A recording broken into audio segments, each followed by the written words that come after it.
Staff નર્સની પરીક્ષાના વિવાદને લઈને મહત્વપૂર્ણ સમાચાર અત્યારે સામે આવી રહ્યા છે। જીટીયુએ આરોગ્ય વિભાગને રિપોર્ટ સોંપ્યો છે।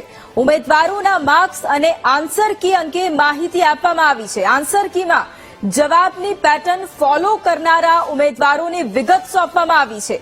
પેપર સેટર દ્વારા તૈયાર કરાયેલા પેપર સ્ટાઇલની વિગતો પણ સોંપવામાં આવી છે। પરીક્ષા માન્ય રાખવી કે પછી રદ કરવી તે અંગે હવે આરોગ્ય વિભાગ દ્વારા નિર્ણય પણ આગામી સમયમાં લેવામાં આવશે। પરંતુ સ્ટાફ નર્સની પરીક્ષાના વિવાદને લઈને આ મહત્વના સમાચાર। જીટીયુએ આરોગ્ય વિભાગને રિપોર્ટ સોંપ્યો છે અને જે ઉમેદવારોના માર્ક્સ અને આન્સર કી છે તે અંગે પણ હવે માહિતી આપવામાં આવી છે। આન્સર કીમાં જવાબની પેટર્ન ફોલો કરનારા ઉમેદવારોની વિગત પણ હવે સોંપવામાં આવી છે। પેપર સેટર દ્વારા તૈયાર કરાયેલા પેપર સ્ટાઇલની વિગતો પણ સોંપવામાં આવી છે અને હવે આ પરીક્ષાને માન્ય રાખવી કે પછી રદ કરવી તે અંગે આરોગ્ય વિભાગ હવે નિર્ણય પણ લેશે।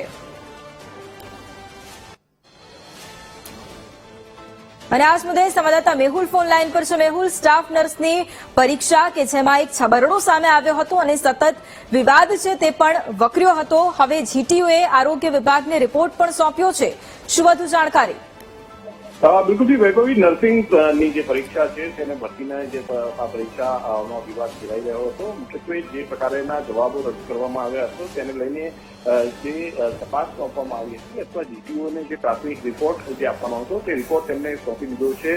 ઉમેદવારોના માર્ક અને આન્સર કી સંદર્ભે માહિતી જે છે તે આરોગ્ય વિભાગને જે છે તે સોંપી દેવામાં આવી છે। આન્સર કીની અંદર જે પેટર્ન હતી એબીસીડીની તે પેટર્ન ફોલો કરનાર જે ઉમેદવારો છે તેમની વિગતો અને તે સેન્ટરની વિગતો જે છે તે સોંપી દેવામાં આવી છે।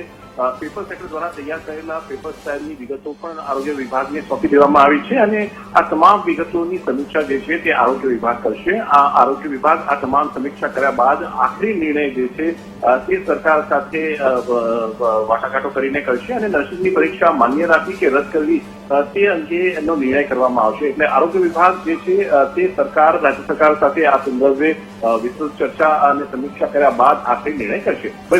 બિલકુલ, આભાર મેહુલ તમામ જાણકારી માટે।